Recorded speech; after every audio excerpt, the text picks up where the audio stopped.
에베네셀의 하나님이라는 제목으로 우리가 말씀을 한번 생각해 보겠습니다. 자, 오늘은 추수감사주일입니다. 우리가 추수감사주일 유래는 다들 아시잖아요.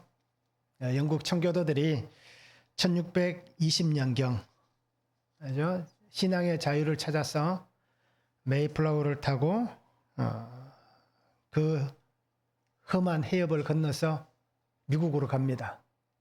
자, 그리고 그 첫 해에는 사람이 여행하는 중에도 죽고 또 정착하는 과정에도 죽습니다.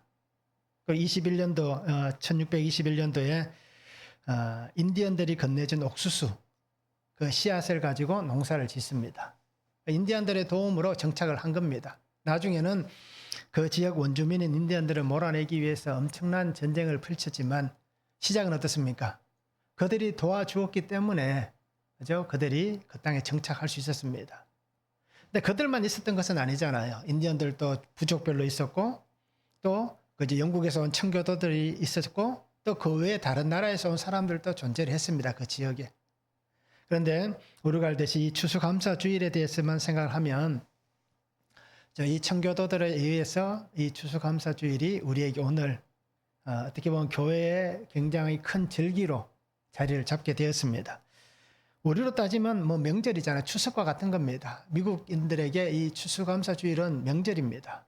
그래서 이 주간은 온 가족이 어떻게 보면 성탄절보다 더 크게 아마 이 시간을 보낼 거예요. 그래서 온 가족이 다 모여서 우리가 알고 있는 칠면조를 나누면서 함께 이 잔치를 벌이는 것이 이 추수감사주일입니다.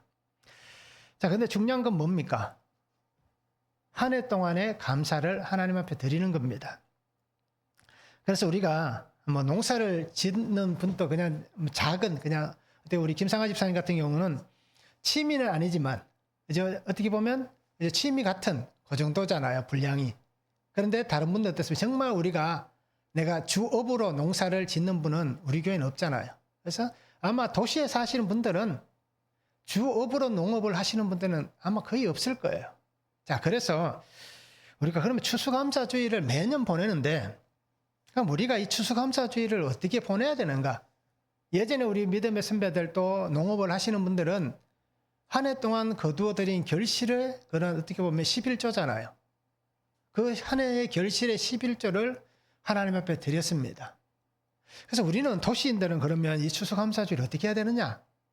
라고 해서 궁금증이 참 많았습니다. 어떻게 하면 좋을까? 라는 것들이 있었는데요. 그래서 선배님들한테 다 물어봤어요. 도시에 계시는 목회하시는 선배님들한테 물어보니까 추수감사주일이 어떻게 합니까? 라고 물어보니까 그렇게 많이들 얘기를 하시더라고요. 본인도 그렇게 하시고 교회도 그렇게 얘기를 해서 그렇게 많이들 하신다라고 하더라고요. 그럼 어떻게 하느냐 물어보니까 그냥 우리가 감사헌금 하듯이 그렇게 헌금하는 게 아니라 추수감사주일 헌금은 추수감사헌금은 10분의 1 내 수입의 11조를 하나님 앞에 드리고 있다라고 그렇게 얘기들 하시더라고요.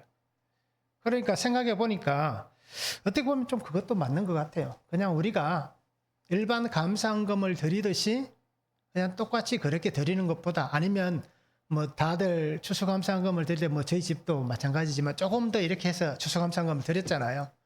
근데 그것보다는 조금 힘들고 어려울 수 있지만 하나님 앞에 나의 11조, 그죠? 나의 소득의 11조를 한 번 더 감사함으로 드리는 게 전체 1년에 11조 그러면 다 뒤로 넘어지시겠지만 그러나 한 달에 한 11조 정도를 내가 하나님 앞에 감사함으로 드리는 거 그것은 좀 괜찮지 않겠는가? 라고 생각을 합니다.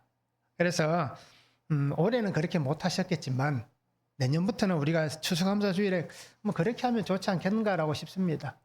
그래서 너무 부담이 되시면 이제 또 편의에 맞게 하셔야겠지만 그러나 그런 마음이 있으면 우리도 한번 해보는 게 어떤가. 그래서 하나님 앞에 정말 내가 한 해 동안 감사할 수 있는 그 감사의 마음을 가지고 시편 116편 12절 말씀 우리가 늘 얘기하잖아요. 내게 주신 주의 은혜 모든 은혜를 내가 무엇으로 보답할 거라고 이렇게 고백을 하면서 그런 마음이 우리에게 없다면 조금 제 입장에서 개인적인 입장에서 하나님이 만약에 나라면 좀 섭섭할 것 같아요. 매일 우리가 기도하면서 또 말로는 내게 주신 모든 은혜를 내가 무엇으로 보답해야겠습니까? 라고 그렇게 늘 얘기를 하면서 우리가 그런 문제에 있어서 손이 떨리고 마음이 떨린다면, 그죠? 우리 사모님이 속으로 그럴 수는 있을 거예요, 지금.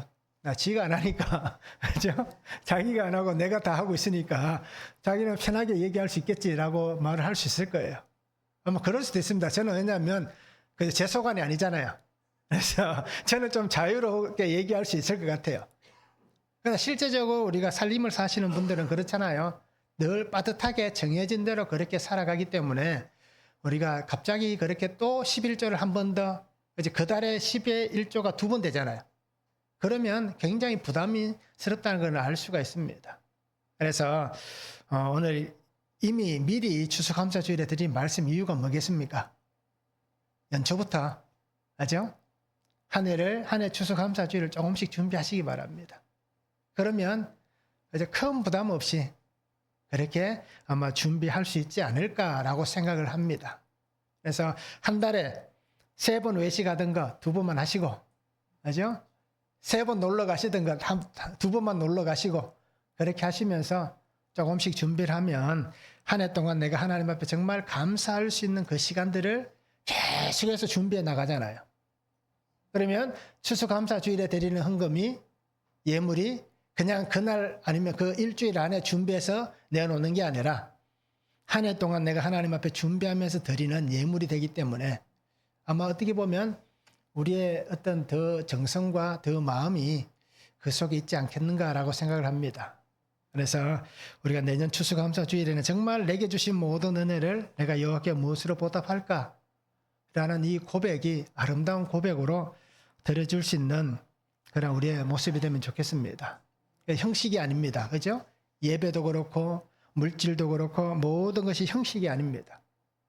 금액은 중요하지 않습니다. 예수님께서 2렙돈을 가장 칭찬하셨잖아요.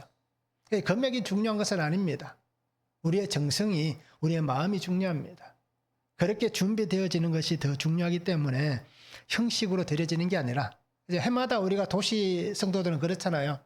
해마다 돌아오는 추수감사주일, 맥추주일도 마찬가지잖아요. 그래서 교회에서 그렇게 얘기하는 데도 있다고 얘기하더라고요. 맥추감사주일, 우리가 농사도 안 짓는데 해마다 맥추감사주일 지켜야 되냐라고 얘기하는 교회도 있다라고 얘기해요. 그러니까 우리가 그런 형식이 아닌 정말 정성을 다해서 하나님 앞에 진실된 감사를 드릴 수 있는 그런 삶이 되면 좋겠습니다. 또 이렇게 얘기했다고 해서 오늘 예배 기쁨으로 드려야 되는데 부담이 생기고 시험이 들어서 오늘 말씀이 안 들리는 그런 일은 없었으면 좋겠습니다. 자, 오늘 말씀 한번 보시기 바랍니다.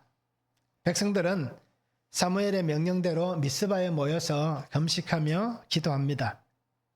그런데 그 기도하는 자리에 어떤 일이 벌어집니까? 블레셋이 공격을 합니다. 그래서 백성들은 사무엘에게 하나님 앞에 기도하라고 얘기합니다. 그래서 사무엘과 백성들이 기도할 때에 하나님께서 그들에게 응답하셔서 그들을 도와주십니다. 그러면서 하나님의 손이 사무엘이 사는 날 동안에 블레셋을 막으셨다라고 그렇게 오늘 말씀을 하고 있습니다. 자, 에베네셀의 하나님, 도우시는 하나님의 그 은혜를 우리가 받기를 원하신다면 첫 번째는 우상을 제거하고 진정한 회개를 해야 됩니다. 3절에서 6절입니다. 사무엘이 이스라엘 온 족속에게 말하여 이르되 만일 너희가 전심으로 여호와께 돌아오려거든 이방 신들과 아스다롯을 너희 중에서 제거하고 너희 마음을 여호와께로 향하여 그만을 섬기라.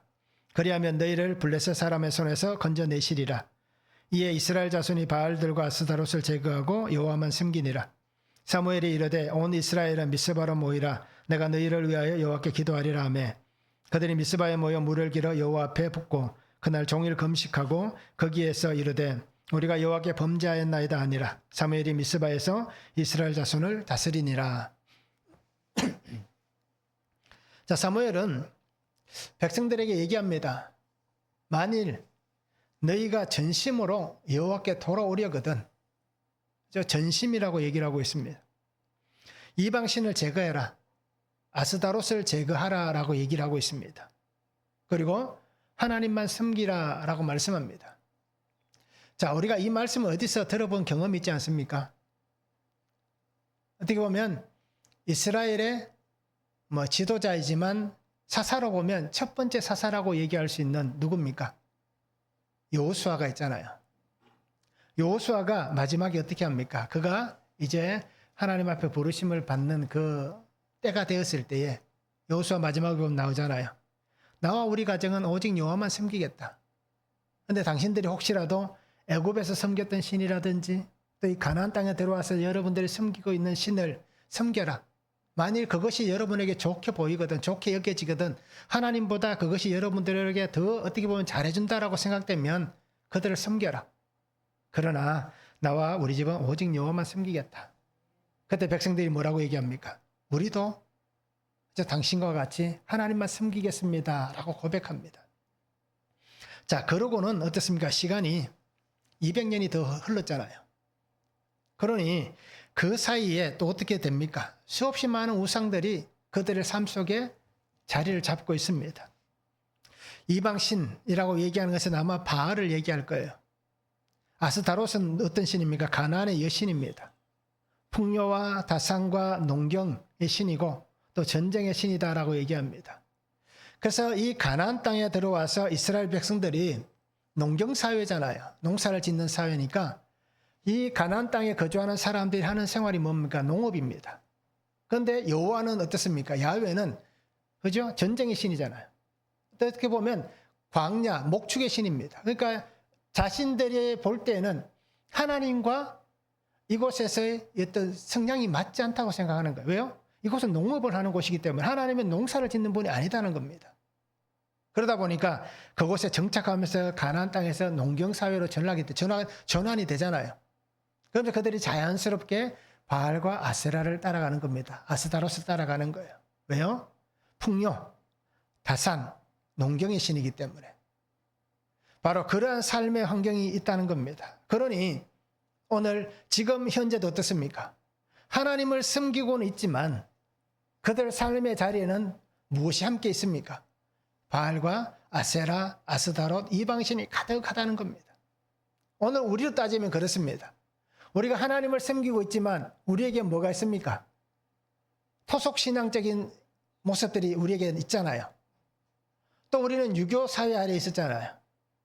또 우리는 어떤 종교가 있었습니까? 불교 문화권 안에 있었잖아요. 오랜 시간 동안 몇천 년 동안 불교 문화권 안에 있었잖아요. 그래 우리에게는 그죠? 유교, 불교, 또 토속신앙 이런 모든 것들이 아직도 우리 몸에 배어 있다는 겁니다. 바로 그와 같은 삶의 오늘 이스라엘 사람들이다라고 생각하시면 되는 거예요. 우리가 하나님 앞에 나와 예배하고 있지만 그리스도인들 중에 우리가 통계를 보면 가끔씩 보면 한 40% 정도 아니면 그 이상 어떤 일을 합니까? 점치러 가시는 분도 있고요. 타로점 보시는 분도 있고요. 뭐 토정비결 보시는 분도 있고요. 함께 교회 나와서 예배드리고 직분자들인데도 불구하고 실제로 그렇게 사는 사람들이 많습니다. 그러면서 하는 얘기가 뭐냐면 그냥 재미로, 그죠? 그냥 재미로 본다. 그렇게 얘기하는 거예요. 심지어는 예수 믿는 사람들 중에 결혼식을 잡아놓고 어떻게 합니까? 뭐 이사하는 것도 마찬가지고 좋은 날, 손 없는 날을 받는 사람들이 있는 거예요. 궁합을 보는 사람들이 있는 거예요. 그렇죠? 예수 믿는 사람이 자녀들의 결혼을 두고 궁합을 보는 거예요.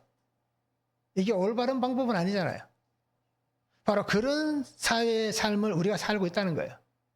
바로 이스라엘도 바로 지금 그런 상황인 거예요. 그러니 하나님을 섬기고 있지만 그들 속에는 우상이 여전히 있다는 겁니다. 그래서 사무엘은 얘기합니다. 당신들의 마음을, 당신들의 삶을, 여러분의 환경을 이제는 새롭게 해야 된다라고 얘기를 하고 있는 겁니다. 그래서 하나님만을 섬겨야 됩니다.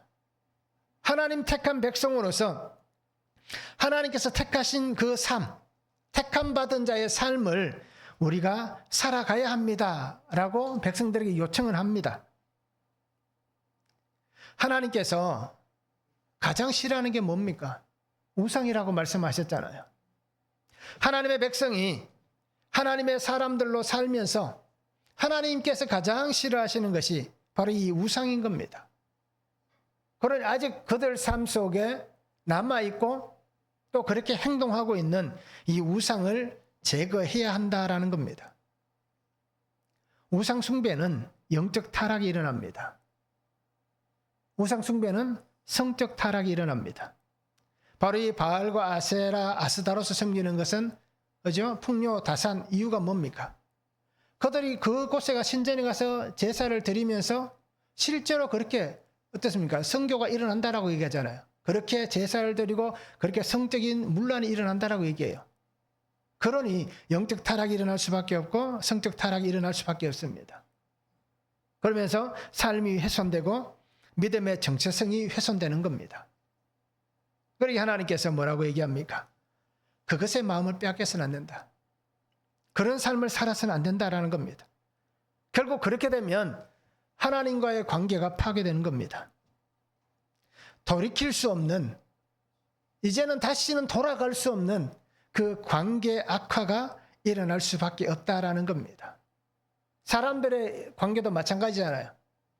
서로 간에 어떤 감정이 상하고 서로 간에 어떤 이해 관계가 생겨버리면, 그죠? 우리가 서로 간에 용서하고 화해하고 손을 내밀어 주지 않으면 관계가 점점 멀어지면 결국은 단절이 될 수밖에 없는 겁니다. 사람의 관계도 그런데 하나님과 관계는 어떻습니까? 더 쉽게 그렇게 될 수밖에 없는 거예요. 왜? 보이지 않으니까. 그렇게 될 수밖에 없는 겁니다. 그래서 사무엘은 분명히 얘기하는 겁니다. 하나님만 섬기자.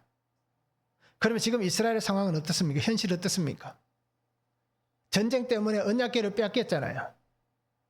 그런데 언약궤를 어떻게 찾았습니까? 블레셋 사람들이 죽게 되니까 이제 이것 때문에 우리가 죽게 되었다. 그럼 어떻게 해야 되느냐? 보내자. 이제 힘들게 빼앗았는데 이제 그냥 쉽게 보내주는 거예요. 왜요? 자기들이 살려고. 그러다 보니까 결국 그 언약궤가 그죠? 기럇 여아림까지 올라오는 겁니다. 그리고는 아비나답의 집에서 어떻습니까? 20년 동안 그곳에 머물게 되는 겁니다. 그러니 어떻게 보면 참 심각한 영적 상황이다라고 얘기할 수 있는 거예요. 삶 자체가 악과 죄가 가득한 그들의 모습입니다. 그러기 하나님 앞에 나와서 정말 자신들의 삶의 그 하나님이 외에 그죠? 묻어있는 모든 것들을 다 씻어내야 되는 거예요. 그래서 오늘 성경에 보면 뭐라고 얘기합니까? 모여 물을 길어 여호와 앞에 부었다라고 얘기하잖아요. 엘리야가 번제단을 쌓았을 때도 지파 수대로 12 항아리죠. 그죠? 12 어떻게 보면 큰 그릇에 물을 갖다 붓잖아요. 그렇다 이 물을 붓는 것은 하나님 앞에 자신들의 죄를 씻겨달라고 그죠? 고백하며 회개하는 장면입니다. 그래서 하나님 앞에 나의 삶과 나의 악을 내어놓는 겁니다. 그래서 미스바에서 하나님 앞에 이렇게 기도하는 백성들입니다. 그들은 고백합니다. 하나님, 우리가 범죄하였습니다. 자신의 죄를 고백하는 것 쉽지 않습니다. 오늘 예배하고 있는 우리 성도님들에게 누군가가 당신 이렇게 잘못했지라고 얘기하면 뭐라고 얘기합니까? 나는 절대 그런 일이 없다라고 얘기할 거예요. 그렇잖아요. 누가 당신 이런 죄를 지었지 않습니까? 라고 물으면 정신이 똑바른 사람 같으면 뭐라고 얘기합니까? 나는 절대 그런 적이 없다라고 얘기하는 거예요. 그게 정상인인 거예요. 그런데 자기가 잘못했다라고 얘기하는 것은 어떻게 보면 비정상적일 수 있는 거예요. 그런데 우리가 신앙은 바로 이겁니다. 비정상적인 것이 정상인 거예요. 사람들은 할 수 없지만 예수님 믿는 나는 예수님 때문에 그죠? 내가 죄인입니다라는 것을 고백할 수 있는 거예요. 그래서 우리가 간증도 듣고 큐티 말씀을 나누고 우리 큐티 책에도 나와 있지만 그렇게 많은 사람들이 자기가 살아온 삶을 내어놓는 것 그건 비정상적이잖아요. 일반 교회에서도 그렇게 하지 않잖아요. 그런데 왜 그럴까요? 주님의 은혜 때문에 그런 겁니다. 그래야 내가 살 수 있기 때문에. 하나님 앞에 나와서 내가 살아온 삶의 모든 것을 내어놓아야만 하나님의 씻으심이 있고 은혜가 있고 그 은혜 안에서 우리가 정말 믿음의 자녀로 구속의 은혜를 누릴 수 있는 겁니다. 그리고 오늘 미스바에 모인 백성들도 그렇게 정말 자신들의 악과 죄를 자신들이 살아온 이방신을 섬겼던 것, 우상을 따라서 악하게 살았던 것, 어떻게 영적 타락한 모습들, 성적 타락한 모습들, 그죠? 이 모든 것을 하나님 앞에 다 고백하며 하나님의 긍휼의 은혜를 구하고 있는 겁니다. 그리고 오늘 우리도 우리 안에 있는 우상을 제거해야 됩니다. 진실일 땐 진정한 회개가 있어야 됩니다. 나의 삶의 우상들을 제거해야 우리가 하나님 앞에 설 수 있는 겁니다. 마태복음 6장 24절에 예수님께서 이렇게 말씀하셨습니다. 한 사람이 두 주인을 섬기지 못할 것이니 혹 이를 미워하고 저를 사랑하거나 혹 이를 중히 여기고 저를 경히 여김이라. 너희가 하나님과 재물을 겸하여 섬기지 못하느니라. 그렇죠? 재물이라는 것을, 물질이라는 것을 예수님께서 말씀하셨지만 이제 물질이 아닌 수도 없이 많잖아요. 그렇죠? 자녀가 내가 우상이 될 수 있는 거예요. 남편이, 아내가 우상이 될 수 있는 거예요. 또 건강이 우상이 될 수 있는, 나이 드신 어르신들 그렇잖아요. 집에 가면 약봉지가 얼마나 많습니까? 그죠? 그것도 어떻게 보면 몸이 불편하고 아프면 약을 먹고 건강해지는 건 당연하지만, 근데 그게 너무 우리의 삶의 맹신이 되면 안 되는 거예요. 약이 신이 되면 안 되는 겁니다. 그 외에도 수없이 많잖아요. 그래서 우리에게는 어떻게 보면 말로 표현할 수 없을 만큼 많은 주인들이 있습니다. 그 주인을 우리에게서 쫓아내야 되는 거예요. 그것을 제거해야 되는 겁니다. 그래서 우리는 하나님의 마음을 알고 깨달아야 되고 또 그 깨닫는 은혜 안에서 살아가야 됩니다. 우리는 하나님께서 나를 사랑하셨기 때문에, 나를 자녀로 세워주셨기 때문에 오늘 이곳에 우리가 예배할 수 있는 겁니다. 그리고 우리에게 말씀합니다. 두 주인을 섬길 수 없다라고 분명히 말씀하고 있습니다. 그래서 우리 삶의 자리에 여전히 뿌리를 내리고 있는 이방신들, 아스다롯을 제거하시기 바랍니다. 우리의 우상은 뭡니까? 저는 가만히 생각해 보니까요, 이런 엄청나게 많지만 그 중에서 몇 가지만 말씀을 드리면, 그죠? 나의 안에 있는 우상은 여전히 탐욕, 탐심이 있는 거예요. 그 정욕이 있고요, 또 음란이 있고, 쾌락이 있고, 자녀가 있고, 성공이 있고, 건강이 있는 거예요. 이런 우상이 있는 거예요. 근데 이거는 그냥 일부분인 거예요. 그죠? 이거보다 더 많아요. 그런데 그래도, 그죠? 생각해 보니까 아마 이런 우상들, 이거보다 더 많은 것들이 자리를 잡고 있습니다. 이것들을 우리가 다 없애야 되는 겁니다. 회개는 후회하는 게 아닙니다. 회개는 실천입니다. 그래서 오늘 우리가 눈물의 회개, 삶의 변화된 회개, 눈물을 흘리며 운다고 회개하는 것이 아니잖아요. 기도하면서 우시는 것, 그저 그 울음이 나올 수도 있는 거예요. 눈물이 나올 수 있는 거예요. 근데 그것이 정말 회개의 눈물인지, 아니면 정말 어떤, 그저 내 감정에 못 이겨서 슬퍼서, 그저 후회가 돼서, 아쉬워서, 또는 아파서 그렇게 눈물을 흘릴 수도 있는 거예요. 그러니까 이 눈물이 흘렀다고 해서 정말 그 사람이 진정한 회개를 하고 있다라고 생각하면 안 되는 겁니다. 회개는 실천인 거예요. 그러기에 내가 하나님 앞에 회개합니다 라고 고백하면 오늘 이스라엘 백성들 같이 우상을 제거하고 하나님 앞에 나아가서, 그죠? 정말 진실된 기도와 그 삶으로 돌아서고 새로워지는 겁니다. 그래서 회개는 후회하는 게 아니라 실천이다라고 얘기하는 겁니다. 삶을 돌이켜서 전심으로 하나님 앞에 돌아가는 것이 바로 이것이 진정한 회개인 것입니다. 그리고 우리 성도님들이, 저도 그렇고요, 후회만 하지 맙시다. 그렇죠? 후회만 하지 맙시다. 맨날 후회만 하지 맙시다. 정말 진실된 회개를 해서 우리 안에 있는 우상을 제거하고 하나님 앞에 정말 전심으로 살아갈 수 있는 그런 삶이 되면 좋겠습니다. 한번 적용해 보시기 바랍니다. 내가 사로잡혀 있는 것, 나의 마음을 빼앗아가는 것은 무엇입니까? 무엇이 내 마음을 빼앗아가고 있고 요즘 내가 무엇에 사로잡혀 있습니까? 다르게 얘기하면 내가 정말 애정하는 것, 사랑하는 것, 내가 어떤 것에 애정을 쏟고 있는지 한번 적용해 보시기 바랍니다. 전심으로 하나님을 섬기고 있습니까? 전심을 다하기 위해서 매일 말씀으로 우리가 살아가고 있는지 한번 적용해 보시길 바랍니다. 자, 두 번째는 올바른 기도를 해야 합니다. 7절에서 11절입니다. 이스라엘 자손이 미스바에 모였다함을 블레셋 사람들이 듣고 그들의 방백들이 이스라엘을 치러 올라온지라. 이스라엘 자손들이 듣고 블레셋 사람들을 두려워하여 이스라엘 자손이 사무엘에게 이르되 당신은 우리를 위하여 우리 하나님 여호와께 쉬지 말고 부르짖어 우리를 블레셋 사람들의 손에서 구원하시게 하소서. 사무엘이 젖 먹는 어린 양 하나를 가져다가 온전한 번제를 여호와께 드리고 이스라엘을 위하여 여호와께 부르짖으며 여호와께서 응답하셨더라. 사무엘이 번제를 드릴 때에 블레셋 사람들이 이스라엘과 싸우려고 가까이 오매 그날에 여호와께서 블레셋 사람에게 큰 우레를 발하여 그들을 어지럽게 하시니 그들이 이스라엘 앞에 패한지라. 이스라엘 사람들이 미스바에서 나가서 블레셋 사람들을 추격하여 뱃갈 아래 이르기까지 쳤더라 라고 말씀합니다. 자, 미스바에 모여서 백성들이 기도하고 회개하고 금식합니다.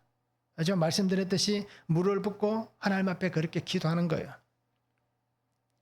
자, 하나님 앞에 이렇게 죄를 고백하며 실제적 회개와 하나님 앞에 은혜 시간을 보내고 있습니다. 그런데 어떤 일이 벌어졌습니까? 모두 모여서 우리로 얘기하면, 그죠? 온 이 부산에 있는 교회들이 다 한데 모여서, 지난번에 해운대에서도 한번 또 했잖아요, 올해도. 그래서 다 모여서 예배를 드리는데, 갑자기 누가 쳐들어옵니까? 뭐, 이렇게 표현해서 죄송합니다. 북한이 쳐들어온 거예요. 그러니까, 그죠? 예배를 한창 열심히 드리고 있는데, 북한에서 공격을 한 거예요. 그런 상황인 거예요. 그럼 어떨까요, 우리 마음이? 하나님 예배 드리고 이렇게 모여서 열심히 기도하고 있는데 이게 무슨 일입니까? 라고 그러지 않겠습니까? 낙심하고 좌절하고 낙담하지 않겠습니까? 바로 그런 상황입니다. 하나님 앞에 정말 눈물 흘리고 기도하면서 주의 은혜를 구하고 그렇게 모든 백성이 모여서 하나님 앞에서 정말 은혜 시간, 그 은혜 시간을 보내고 있는데 예배하는 그 시간에 두려움이 순식간에 몰려오는 겁니다. 사람들의 마음을 빼앗는 일이 생겨나는 겁니다. 이미 블레셋과의 전쟁에서 어떻습니까? 처참하게 패전을 했잖아요. 그래서 하나님이 언약궤를 빼앗겼잖아요. 그리고는 블레셋과의 관계가 어떻습니까? 늘 조심스러운 거예요. 어떻게든 그들을 자극하지 않는 겁니다. 그런데 예배하는 그 시간, 하나님 앞에 기도하는 그 시간에 그들이 쳐들어오는 거예요. 그럼 백성들의 마음은 어떨까요? 언약궤를 빼앗겼던 그 시간을 생각할 겁니다. 하나님의 언약궤가 그 전쟁터에 있었음에도 불구하고 우리가 졌다라는 거예요. 그러니 그 마음이 어떻겠습니까? 그래서 그들은 사무엘에게 뭐라고 얘기합니까? 우리를 위해서 기도해달라고 얘기하잖아요. 위기의 순간, 두려움과 공포가 가득한 그 순간 그들이 붙잡을 것은 오직 하나님밖에 없었다는 겁니다.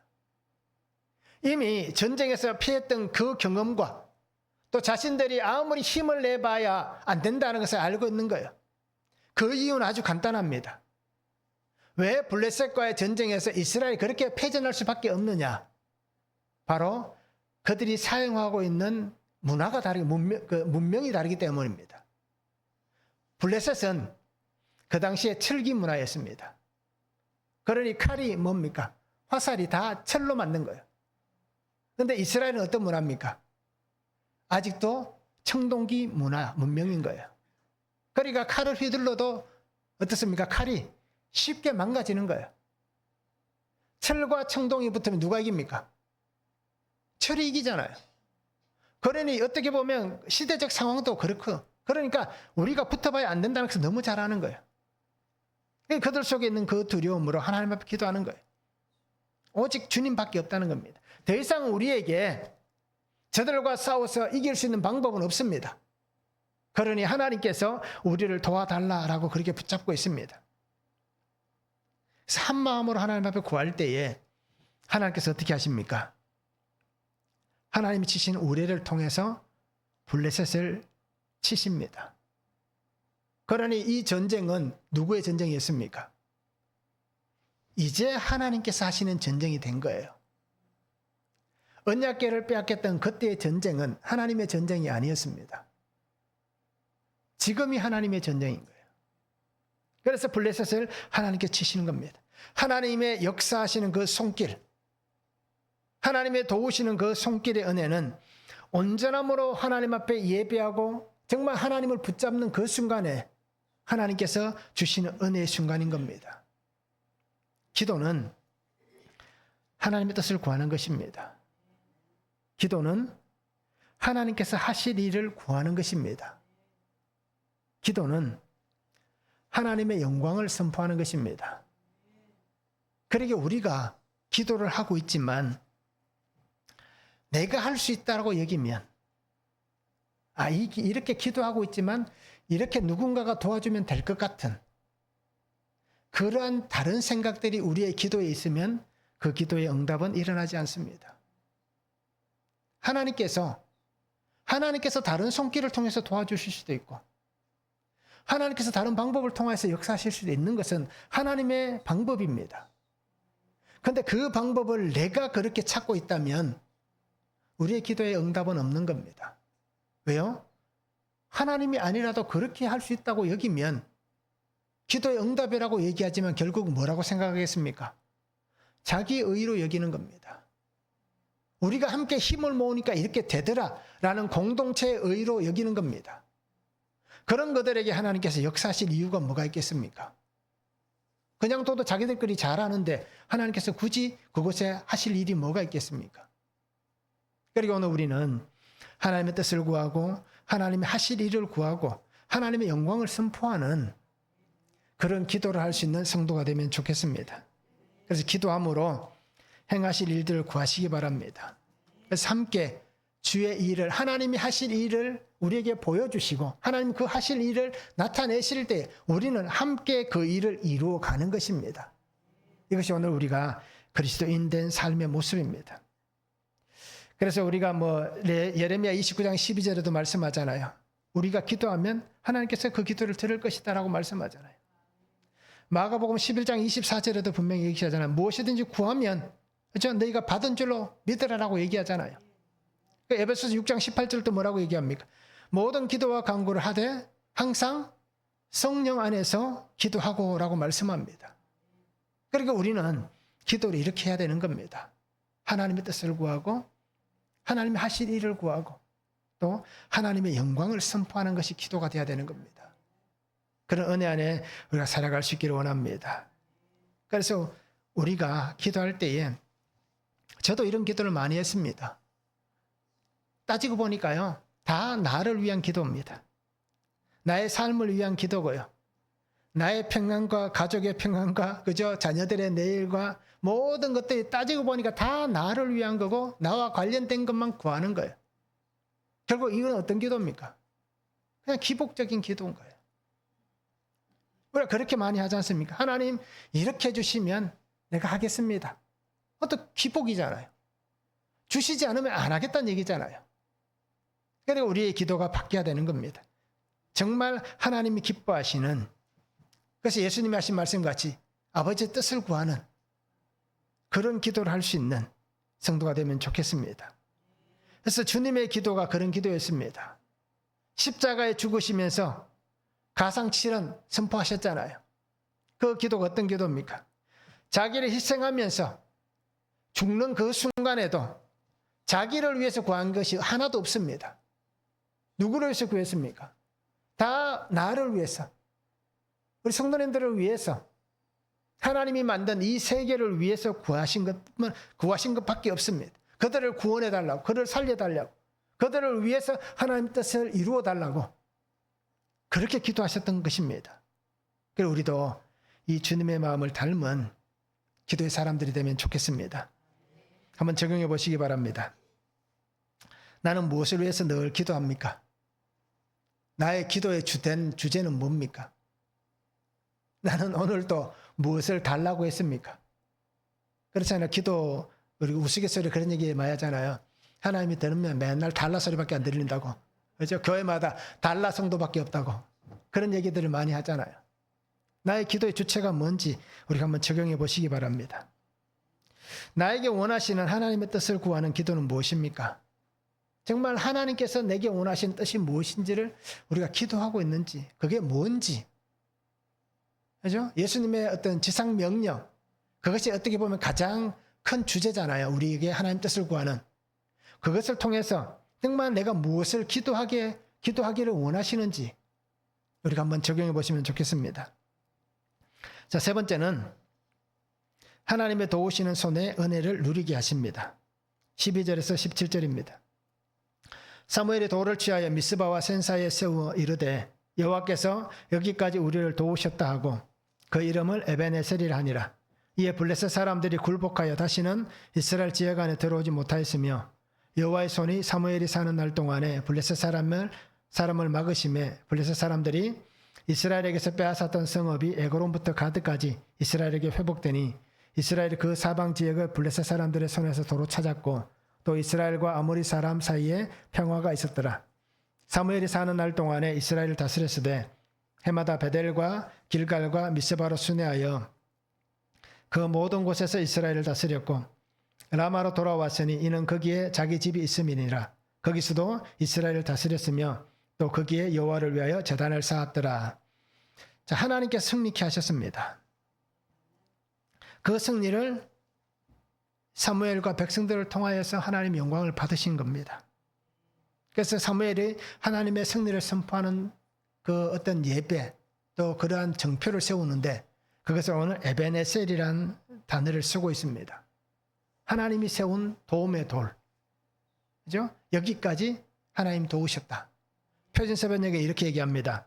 우리가 여기에 이르기까지 주님께서 우리를 도와주셨다. 그죠? 여기에 이르기까지 지금까지 하나님이 우리를 도와주셨다. 에벤에셀. 그렇게 선포를 하고 있습니다. 자, 하나님의 언약궤를 잃어버렸고 얼마나 상심했겠습니까? 그리고 그 아픔과 그 상처와 고통이 가득한 그들. 그런데 하나님이 여기까지 우리를 도와주셨다. 그럼에도 우리를 도와주셨다. 하나님의 은혜가 아니면, 하나님의 그 영광스러운 승리가 아니면 우리에게 이 기쁨과 감격이 없다라는 것입니다. 이렇게 우리가 정말 상대할 수 없는 이 강한 민족 블레셋, 그죠? 이들을 이길 수 있게 하신 것, 이것은 하나님의 은혜가 아니면 도저히 일어날 수 없다라는 겁니다. 그런데 그보다 더 중요한 게 뭡니까? 전쟁에서 한번 이기고 끝난 게 아니라 오늘 성경 그렇게 말씀하잖아요. 사무엘이 사는 날 동안 그 시간이 아직도 많이 남아 있습니다. 그래서 앞으로 사울이 왕권을 40년 잡잖아요. 그리고 다윗이 세워지잖아요. 그럼 최소한 사무엘이 몇 년을 살았습니까? 40년 이상은 앞으로 더 사는 거예요. 자, 그런 그 긴 시간 동안 사무엘이 사는 날 동안 블레셋이 침략하지 못했다는 겁니다. 한 번의 승리로 끝난 게 아니라 하나님의 도우심이 여기까지라는 이 표현이 앞으로도 쭉 연결되는 그 은혜를 주시고 있다라는 것입니다. 그러기에 오늘 하나님의 은혜 자리에 나아가는 사람은 진실됨으로 나아가야 됩니다. 정직해야 됩니다. 믿음으로 고백해야 됩니다. 회개의 고백이 있어야 됩니다. 또 회개의 실천이 있어야 됩니다. 그 삶의 자리에 하나님께서 역사하시는 은혜가 분명히 있습니다. 그리고 오늘 성도님들이 살아온 삶의 자리를 한번 보시기 바랍니다. 하나님의 도우신 은혜의 손길이, 하나님의 돌보신 그 은혜, 하나님의 은혜가 아니었으면 일어날 수 없는 일들이 얼마나 많았습니까? 지금까지 지나온 모든 순간들, 정말 하나님의 돌보심, 하나님의 은혜였으면 우리가 분명히 고백할 수밖에 없잖아요. 내가 잘났기 때문에 지금까지 견뎌왔습니다. 내가 건강했기 때문에 지금까지 견뎌왔습니다. 그렇게 말할 수 있는 사람은 아무도 없습니다. 사람들은 조금만 잘 되면, 조금만 높아지면 어떻게 됩니까?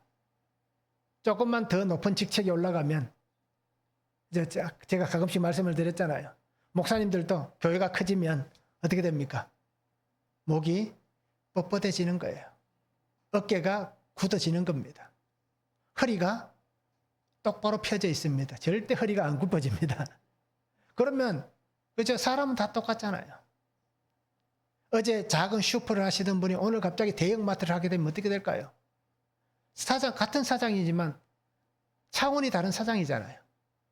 대형마트를 하는 사람이 어느 날 갑자기 대형 회사, 이제 우리가 알고 있는 대기업의 회장이 되면 어떨까요? 이게 차원이 다른 삶인 거예요. 그러면 대부분 사람들은 뻣뻣해지고 교만해질 수밖에 없는 거예요. 그런데 오늘 우리에게 원하시는 하나님의 말씀은 무엇입니까? 하나님 안에서 나의 길을 인도하시고 여기까지 도우신 분은 내가 잘나서 그런 게 아니라 하나님께서 그렇게 해주셨다라는 겁니다. 이러한 고백이 있는 삶에 하나님의 역사심이 있는 겁니다. 그래서 오늘 우리는 여기까지 나를 도우신 하나님, 그 하나님의 은혜를 구할 때에 영적 회복의 은혜를 구하시기 바랍니다. 하나님이 나의 영을 여기까지 회복시켜 주셨다. 또 하나는 뭐겠습니까? 하나님이 나의 육신을 여기까지 회복시켜 주셨다. 비록 약을 먹고 약이 아니면 견딜 수 없는 아픔이 있지만 그럼에도 약을 먹고 견딜 수 있는 여기까지 하나님이 나를 도와주셨다. 지팡이가 없으면 걸어갈 수 없지만 그래도 하나님께서 나에게 지팡이를 짚고 걸어갈 수 있는 여기까지 나를 도와주셨다. 가정에 문제가 많잖아요. 우리 집에도 문제가 많습니다. 한 번씩 우리 사모님 말씀하시잖아요. 그렇죠? 자녀들의 문제가 많습니다. 문제가 있는 자녀들이지만 실제는 누구 때문에 문제입니까? 부모가 문제인 거예요. 그렇죠? 문제 있는 부모 때문에 아이들이 문제가 있는 그 삶이 되었지만 그럼에도 여기까지 하나님이 도와주셨다. 하나님 여기까지 함께 하시고 있다. 라는 그 은혜의 고백이 있는 삶이 되면 좋겠습니다. 그래서 오늘 하나님은 여기까지 도우셨다라는 그 은혜 안에 오늘 이스라엘 백성들이 어떻게 얘기합니까? 그렇죠? 잃어버렸던 성을 회복시켜 주잖아요. 에그론부터 가드까지. 그리고 그 지역 성과 관련된 지역들, 그 모든 땅을 하나님께서 회복시켜 주셨습니다. 결국 우리에게도 똑같습니다. 하나님께서 우리를 회복시켜 주신 그 은혜가 하나님의 자녀로 영적 회복이 일어나면 육적 회복도 일어날 것이고 우리의 삶의 환경도 하나님께서 회복되게 해 주실 것입니다. 그리고 우리는 끝까지 겸손할 수 있는, 끝까지 주의 은혜를 붙잡을 수 있는, 끝까지 하나님 앞에 모든 것을 내어놓을 수 있는 그런 삶이 되면 좋겠습니다. 에벤에셀, 이 하나님의 도우시는 이 돌이 우리에게는 없습니다. 그죠? 우리는 그 돌을 세우지 않았잖아요. 그런데 오늘 우리에게 이 에벤에셀의 돌이 존재합니다. 뭘까요?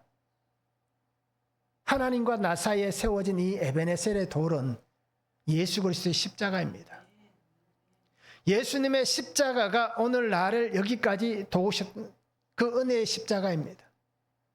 예수님의 그 구속의 십자가 피 흘리심이 오늘 나를 살게 하시는, 오늘 지금 또 살게 하고 있는 하나님의 도우심의 그 돌인 것입니다.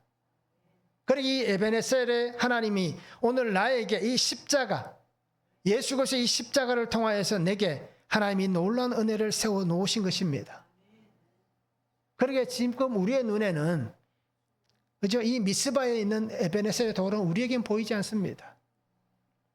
그렇지만 오늘 우리에게 보이는 것은 하나님 주신 성경 66권의 말씀, 이 말씀 속에 역사하시는 예수 그리스도, 그 예수 그리스도 통하여서 우리에게 오신 십자가 구속의 그 사랑과 은혜, 그 십자가, 이것을 우리가 날마다 바라볼 수 있기를 원합니다.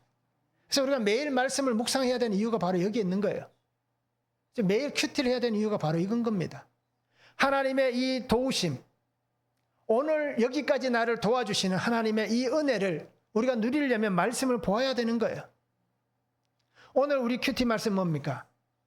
사울이 하나님의 선포하시는 왕으로 세워지는 말씀이 오늘 큐티 말씀이잖아요. 하나님께서 그들에게 주시는 말씀이 분명히 오늘 또 있는 겁니다. 그렇게 매일 말씀을 묵상하시면서 정말 하나님 앞에서 십자가를 바라보고 주님과 함께 그렇게 말씀으로 살아가는 삶이 되면 좋겠습니다. 정말 하나님께서 역사하시는 귀한 도와주심의 그 은혜를 통해서 나를 여기까지 도우셨고 또 내가 하나님 앞에 온전하게 서 있음을 통하여서 우리의 자녀들과 우리의 형제들도 여기까지 도와주시는 그 하나님의 풍성함을 함께 누릴 수 있기를 원합니다. 한번 적용해 보시기 바랍니다. 날마다 하나님의 도우시는 은혜를 얻고 누리고 있습니까? 어떻습니까? 한 날마다 우리가 이 은혜를 얻고 누리고 있는지 한번 적용해 보시기 바랍니다. 하나님께서 나에게 보여주신 에베네셀의 사건은 무엇입니까? 우리에게 사건이 분명히 있습니다. 저에게는 말씀드렸잖아요. 주원이의 어떤 뚜레장애 사건, 그리고 그와 동시에 있었던 제 당뇨 사건, 그것을 통해서 하나님께서 제게 이 에베네셀의 사건을 보여주셨습니다. 제가 그 일주일 동안 얼마나 힘들고 어려운지 모릅니다. 우리도 분명히 그런 사건들이 있을 거예요. 그런데 그 사건이 하나님의 구속의 사건이었고, 그 사건을 통하여서 구속사의 말씀이 들리기 시작했고, 그 사건을 통하여서 내가 하나님 앞에 온전케 된 은혜를 누리고 있는 겁니다. 그리고 우리 성도님들도 하나님께서 나에게 보여주신 이 에베네셀의 사건이 무엇이 있는지 한번 적용해 보시면 좋겠습니다. 회개는 후회가 아닙니다. 회개는 실천입니다. 십자가 그 은혜 안에 하나님의 에베네셀의 은혜를 누릴 수 있기를 원합니다. 그래서 우리가 매일 하나님께서 나를 구속하시는 그 구속의 은혜와 사랑으로 하나님의 능력과 권능으로 살아가는 그런 삶이 될 수 있기를 주님의 이름으로 축원합니다. 사랑의 아버지 하나님, 오늘 우리에게 주시는 주의 은혜를 바라봅니다. 주의 말씀을 바라봅니다. 아버지 하나님, 새 일을 행하여 주시고 주의 말씀 안에 살아가게 하여 주시옵소서. 여기까지 도우신 아버지 하나님, 우리가 여기까지 오는 모든 시간 동안 주님께서 도와주셨습니다 라는 이 고백이 오늘 우리의 고백이 되기를 원합니다.